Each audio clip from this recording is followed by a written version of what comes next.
basic tutorial ulit tayo. Meron na akong na-upload dito mga boss idol, pero meron pa rin nagtatanong paano ba daw i-change oil ang TBS King.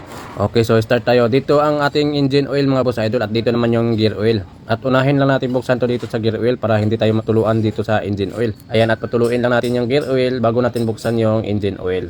17 na backrange lang kailangan natin mga boss idol para matanggal natin yung mga drain plug. At dito naman tayo magre-refill para sa ating gear oil. So gagamit ulit tayo ng 17 na backrange para matanggal natin yung bolt.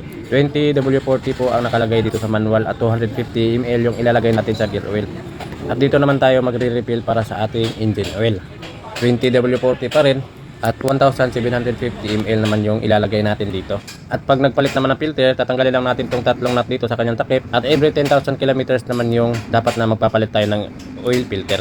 At hindi ko muna papalitan yan dahil yan yung sabi ng customer. At dito naman yung kanyang air filter.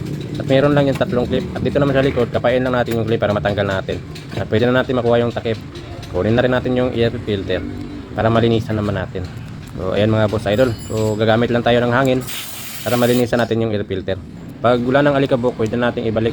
Pagbalik naman ng takip, mayroon tong guide dito at dito rin sa kabila, mayroon din. So itatapat lang natin yan para may pasok natin siya ng maayos.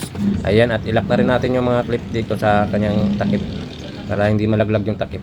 At pwede na natin ibalik yung mga drain plug.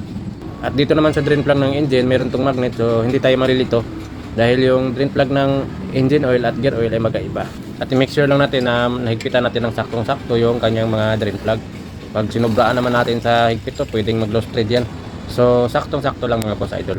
Ayan, so refill na tayo mga boss idol. 1750 ml po dito sa kanyang engine oil. 250 ml naman dito sa gear oil. At pwede na natin ibalik yung kanyang bolt na takip.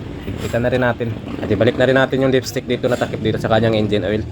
At yan lang muna mga boss idol. See you in the next videos.